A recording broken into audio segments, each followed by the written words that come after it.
Filho, Espírito Santo. Amém. Hoje na história dos santos eu vou falar um pouco sobre São Sebastião.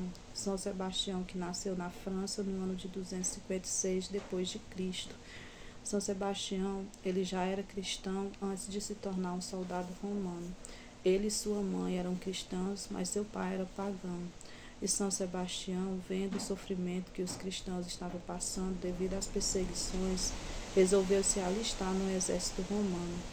Sua mãe, confusa e com medo, pergunta ao filho por que daquela atitude, e ele lhe responde que queria mudar Roma por dentro. Queria estar onde os cristãos estavam e onde eles mais precisavam. E assim São Sebastião se alistou no exército romano e em pouco tempo se tornou um dos soldados mais importantes do exército de Roma, o braço direito do imperador, que na época era Diocleciano. E São Sebastião, nas suas horas vagas, ele visitava as celas onde os cristãos estavam presos e condenados à morte. E São Sebastião sempre dizia: não estão sozinhos, Deus está com vocês e eu também. São Sebastião, ele levava palavras de fé, palavras de esperança e também de coragem para aquelas pessoas que estavam condenadas à morte. Ele era uma luz para aquelas pessoas. E São Sebastião, em uma das suas visitas, ele encontra dois jovens. E junto com esses jovens, ele encontra seu pai, sua mãe, suas esposas e filhos.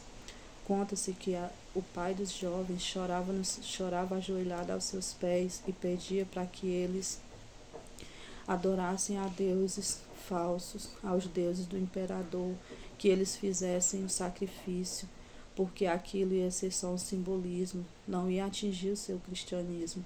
Mas São Sebastião, ouvindo essas palavras do pai dos jovens, diz com muita autoridade: a vida eterna é tudo, e a vida terrena é um sopro.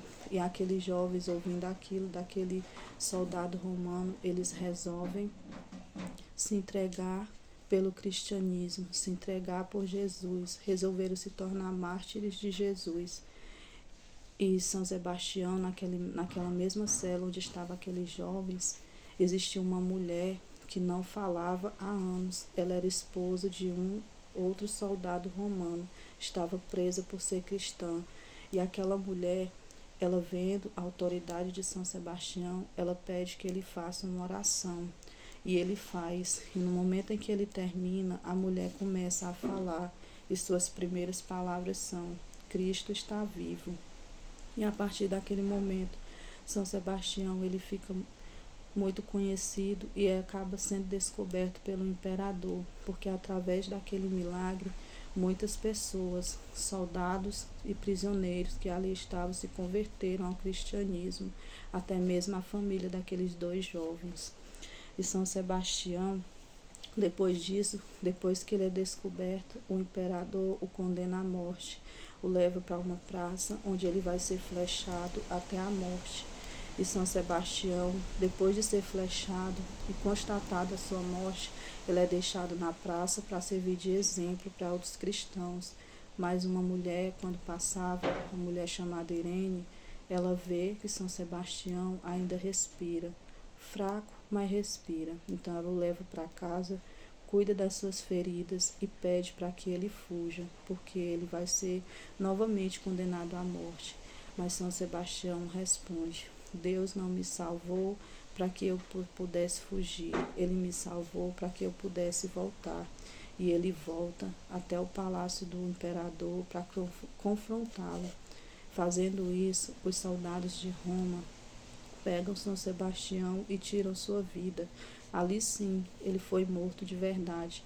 Então São Sebastião é jogado em um córrego, mas o seu corpo é resgatado e enterrado nas catatumbas, onde hoje é a sua basílica. E São Sebastião, ele nos ensina com a sua história que coragem não é não ter medo, mas que coragem é ir com medo. E o São Sebastião hoje, ele é o protetor. A devoção que nós temos a São Sebastião é que ele nos protege contra a peste, a fome e a guerra. E a sua morte aconteceu no dia 20 de janeiro. São Sebastião, rogais por nós. Em nome do Pai, do Filho e do Espírito Santo. Amém.